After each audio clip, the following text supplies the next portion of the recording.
All right, fantastic. Let's kick this live stream off here at DARM 2025 in a beautiful destination, Odessa, Florida. I have Pedro Borges from Price Labs and Jamie Lane.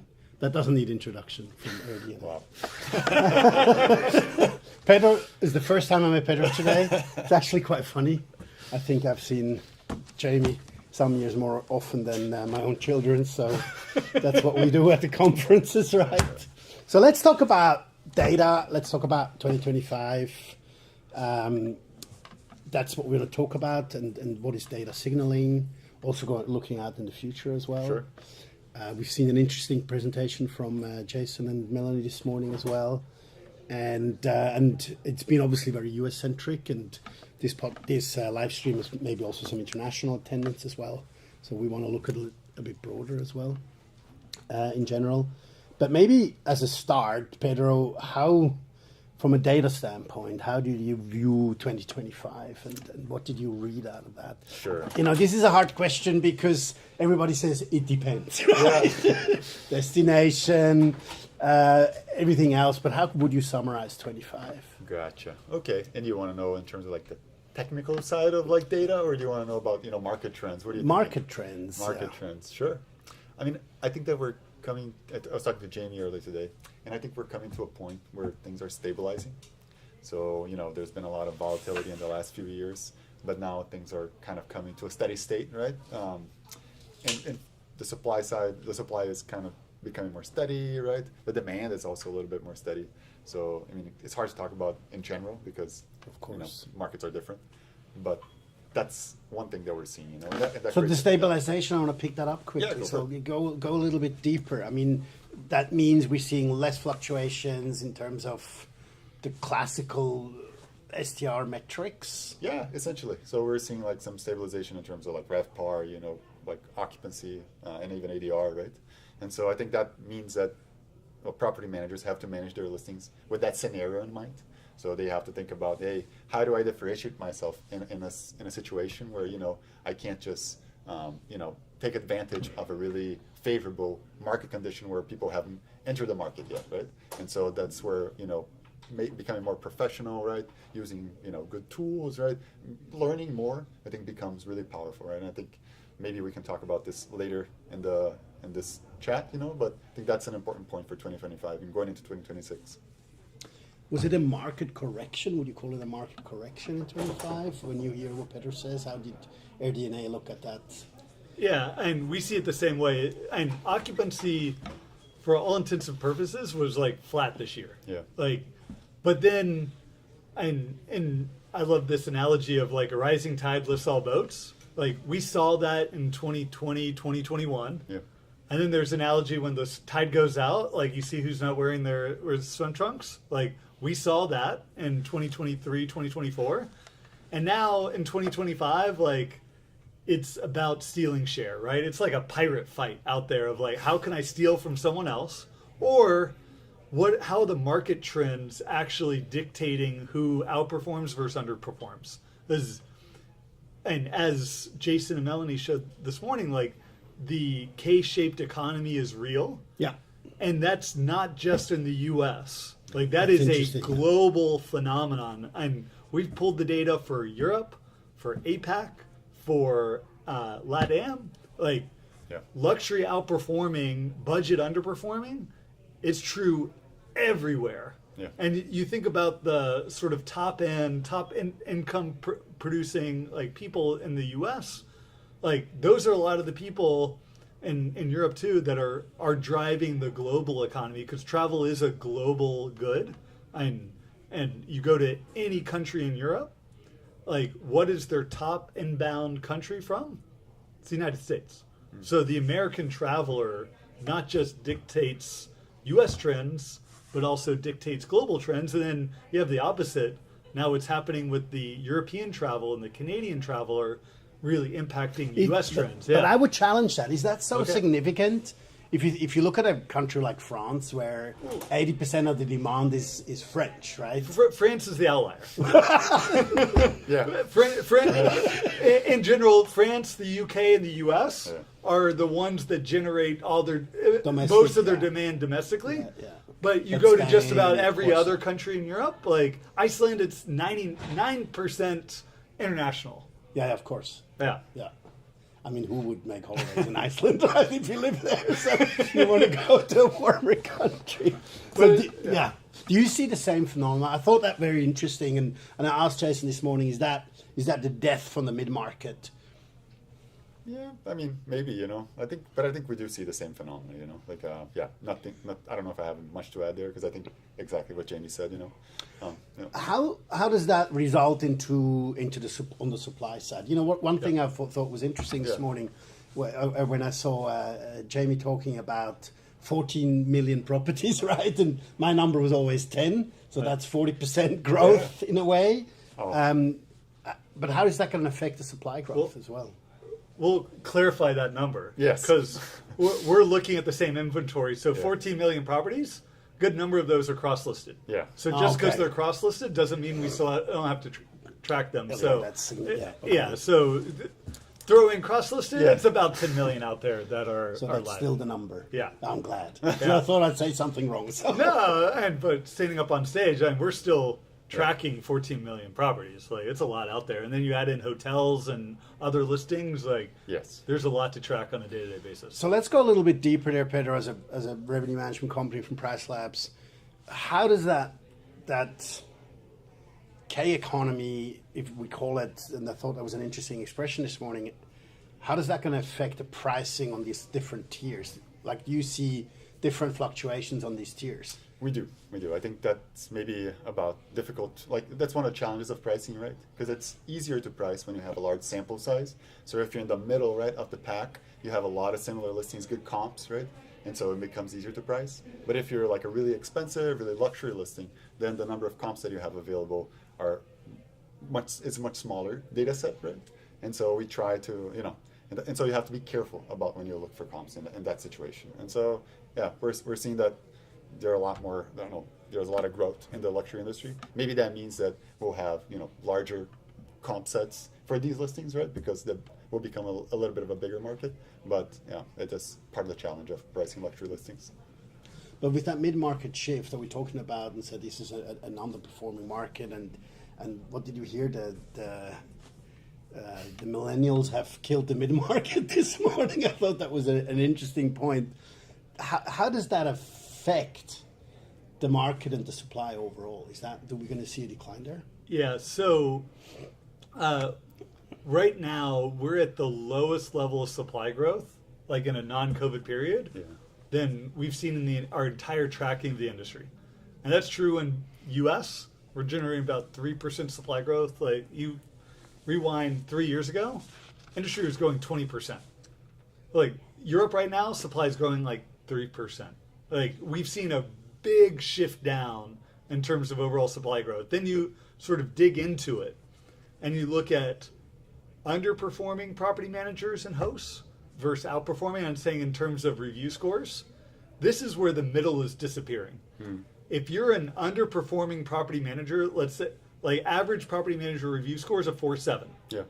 If you're generating below a 4.7, you lost 3% of your supply this year on average. Wow. If you're an individual host, you lost like That's 5% of incredible. your supply on average. So if you're not, it's the OTAs sort of promoting the guest favorites, the top 1%, the top 5%. It's Vrbo's now switching to Premier Hosts is being tracked on a property level basis.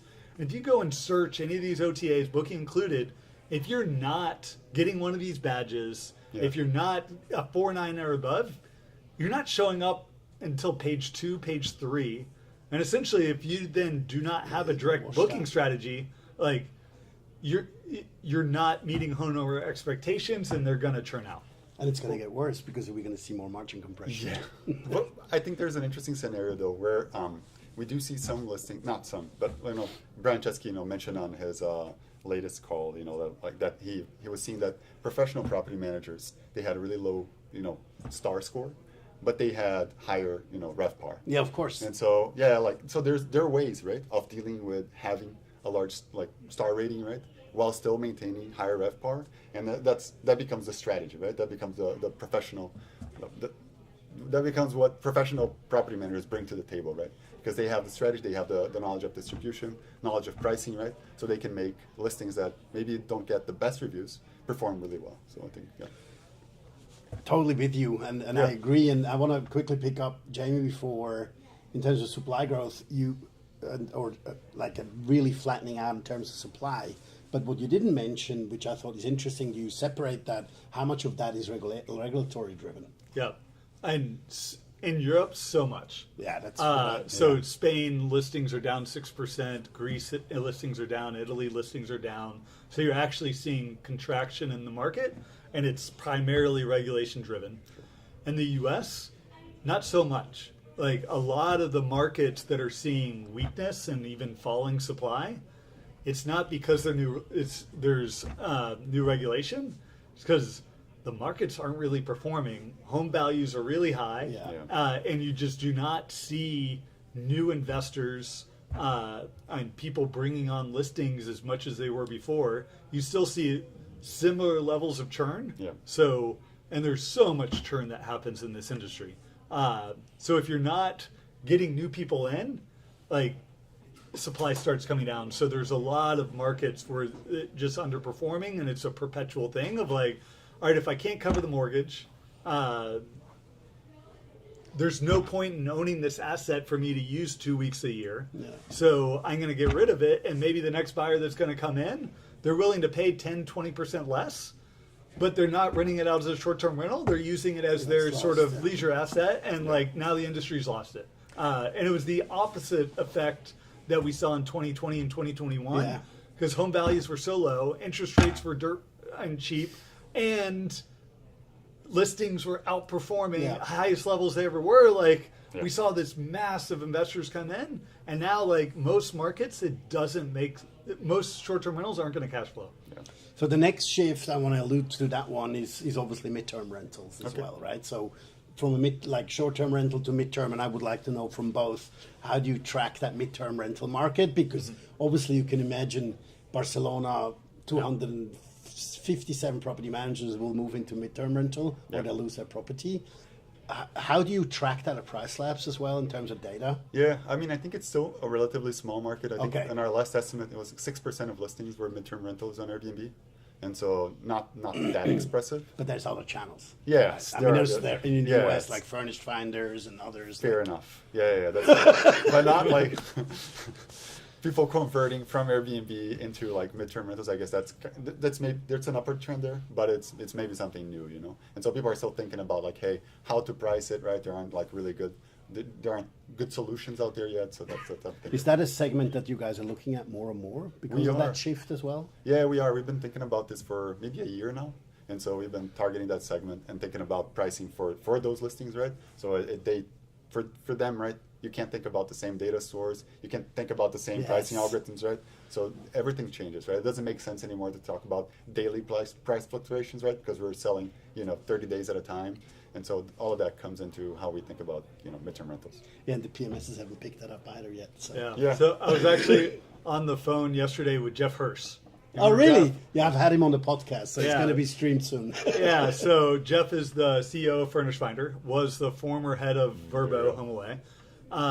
And we're doing a big research report with them on the rise of midterm rental demand. Super cool. Yeah, and so where Pedro said only 6% of listings, like most listings though, you can't like bifurcate into short-term and midterm. Yeah. Like the managers that are doing really well, the homeowners, are sort of blending that midterm and short-term rental strategy of, let's say you're in Boston and like international demand and peaks during the summer, like you've got so many people coming in, and then you get in the winter, like there's no tourists coming in. Yeah. But you've got all these doctors, nurses, students, and you can sort of blend in a month, 2 month, 3 month long booking, and where you're not going to generate a whole bunch of 1 day, 2 days. So that blended strategy works really well. Yeah. And then in markets like New York, Denver, Los Angeles, San Francisco, where regulation has come in, like short-term rentals are banned in New York. we've seen the overall amount of listings on Airbnb only drop about 15%. Yeah. Why is that?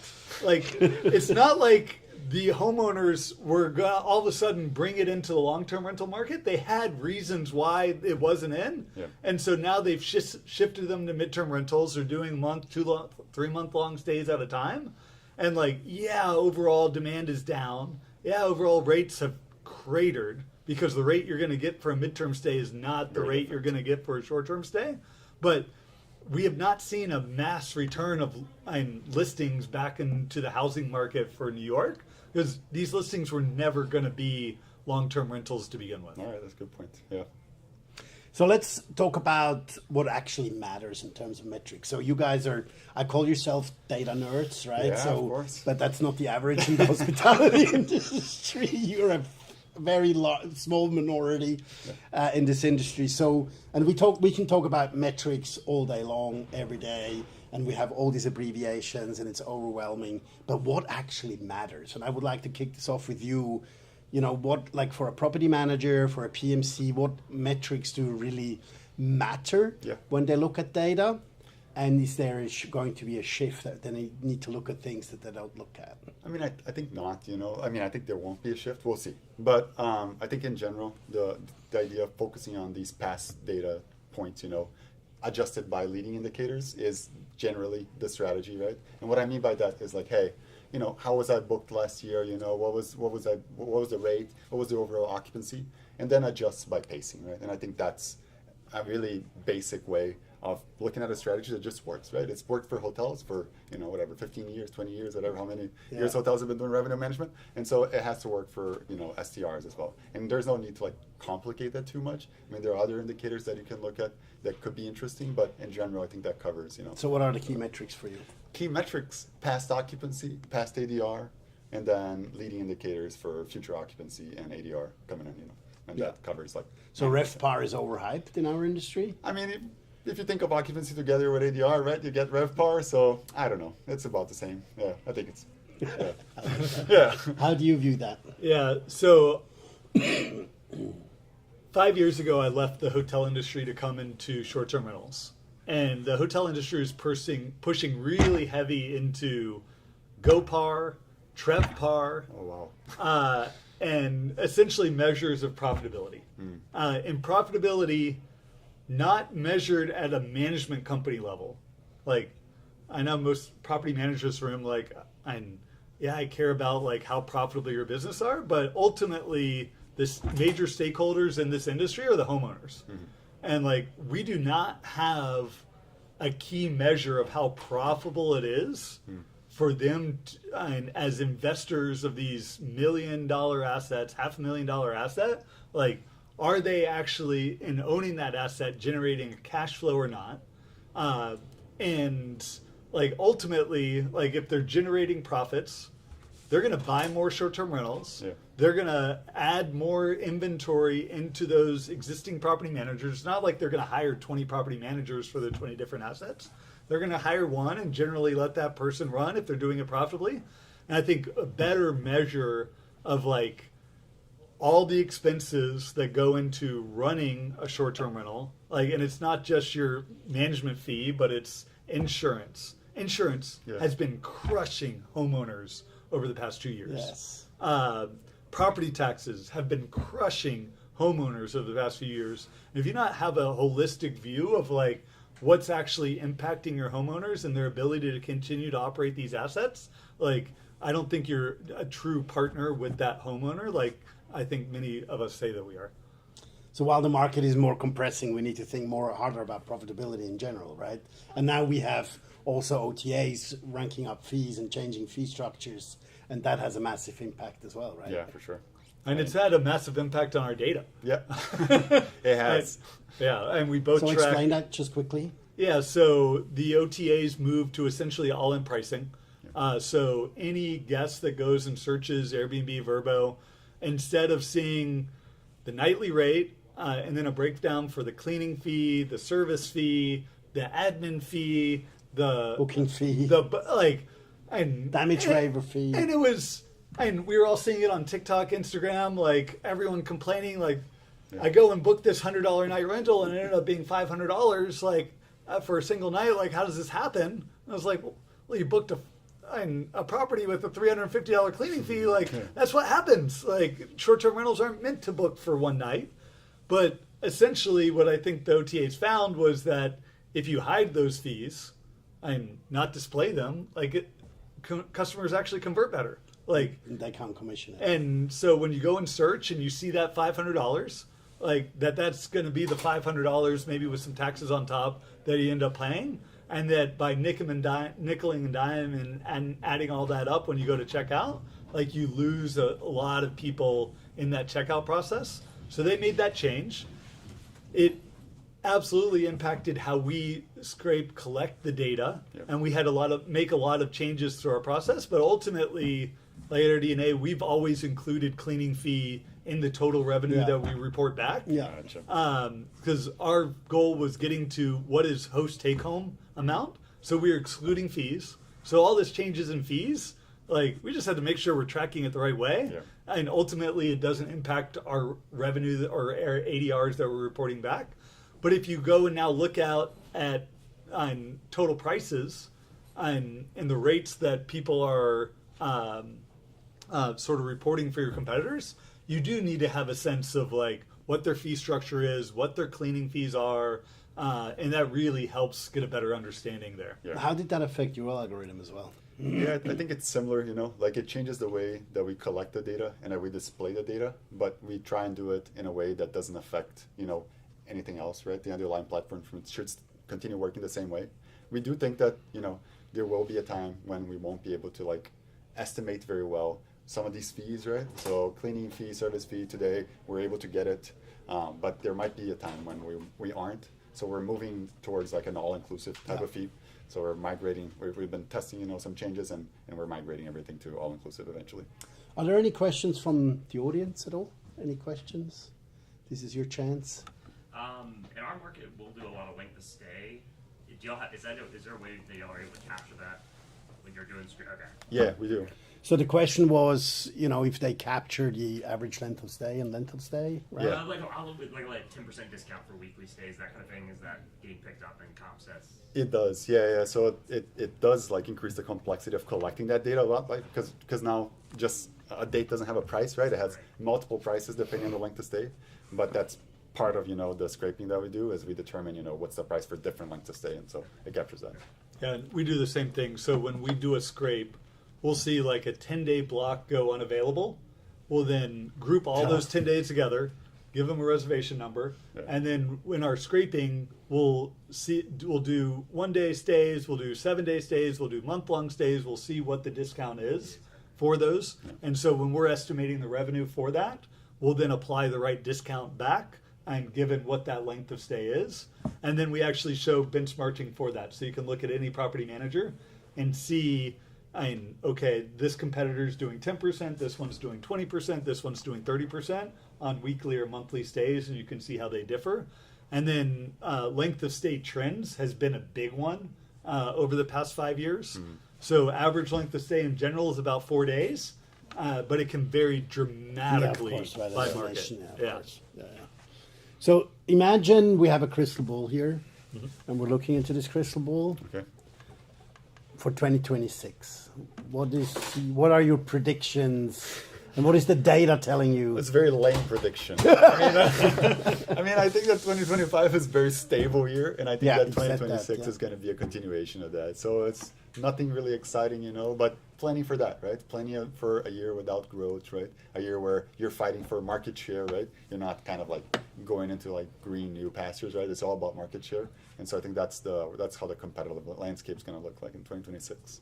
So if you could give a property manager advice in relation to data and everything else for 2026, what should they continue to do or should do? I think, expanding, revenue, not through inventory, right? But through like optimizing what you have, right? Or learning how to, maybe you can expand inventory as well. But, learning how to optimize what you have, I think is very important, right? Because that's where the competitive advantage comes from, right? It's not about acquiring more listings. It's about being better than your next door neighbor. Yeah. What actually, is there a number out there, and I've been thinking about this for a long time, and as revenue management came into our industry, the adoption rate was pretty slow. But is there a high level number of, let's say, professional property managers who use revenue management solutions nowadays? Yeah, I would say it's probably in like the 10 to 15% range. What? Yeah.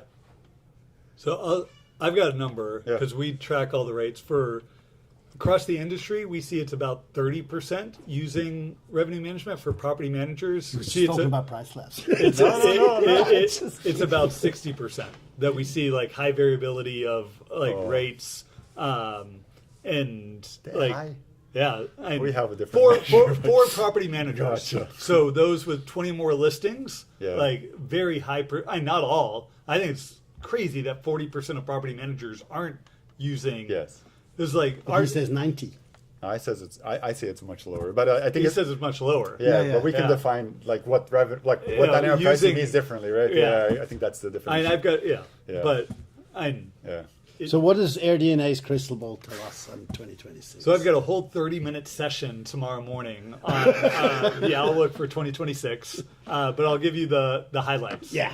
The World Cup is going to matter for next year. Is it?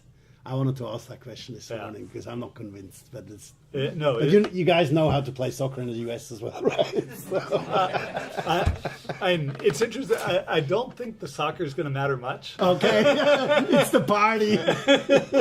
Yeah, That's why I go look American footballs because of the cheerleaders. Americans actually drove more inbound demand to Qatar and to Russia than any other country for the World Cup. So the fact that Americans aren't interested, Americans also have money and they're willing to travel, and it doesn't take a whole lot of people traveling to drive a lot of inbound demand. So, but you're going to see it, and I'm going to sort of call out tomorrow morning the top Super 10 cool. countries that are going to see the drive inbound demand.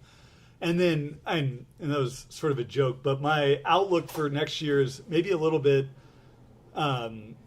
pessimistic, because I do think this year is the lowest supply growth we will see, and that there's some conflicting factors of home values are coming down, interest rates are slowly coming down, overall RevPARs have edged up, and that is making it more attractive for supply to actually come in. And I think we're going to start seeing more and more supply growth next year. I don't think demand is going to be able to keep up. So next year could be another negative year for occupancy, where this year was essentially flat, slightly positive. Yeah. And so if that happens, like pricing power could erode a bit more. And so our outlook is like 1% down on occupancy, 1.5% increase in ADR, which means RevPAR are up 0.5%. And like, if that doesn't come true, like maybe the supply doesn't come to head, like I don't think we're going to have much more pricing power. And like, so if occupancy's flat, we have 1.5%, 2% RevPAR growth, and that's the upside, and inflation's going to be 2.5%. Like, it's not a happy story for most companies unless you're growing your inventory, unless you're scaling in ways to make your business more efficient. Yeah. How did your predictions at DARM 2024 compared to 25 come up? Well, I wasn't. I've written them down. I didn't speak last year, so But you made some predictions too. I did. They generally came true. We called for occupancy to be slightly up with moderate pricing power. You look back on it, like occupancy predictions were spot on. What didn't come true were the pricing power. It wasn't as strong as we were expecting. Yeah. And I think a big piece of that was the erosion of occupancy on the lower tier listings, which was unexpected. It really, it happened after the Great Liberation Day. Uncertainty skyrocketed. People were really worried about inflation and what tariffs were going to mean for goods, for their fixed costs that they were going to have to pay anyway. And we saw them really starting to pull back on forward planning. They weren't willing to book. And Melanie showed it, like, you looked in May for forward pricing for the summer, like pacing was way down. Like August actually ended up positive, but it took a lot of discounting to get to it. Verbo talked about it on their Expedia on their earnings call. like the only thing that led them to have a good quarter was that they rolled out their discounting platform where they're allowing property managers to offer different discounts. Yeah. Like Airbnb, again, they're like, it was looking to be a bad summer. We rolled out reserve now, pay later. All of a sudden, like people started booking, but like these are things that like only really work when people are feeling pinched. Awesome, guys. We unfortunately have to wrap this up. Also to the audience who is listening to us on the live stream, thank you very much for attending. Thank you, Jamie, and good luck tomorrow as well. And thank you, Pedro, and then have a wonderful Christmas period as well. Thank you. Appreciate it. Thanks all.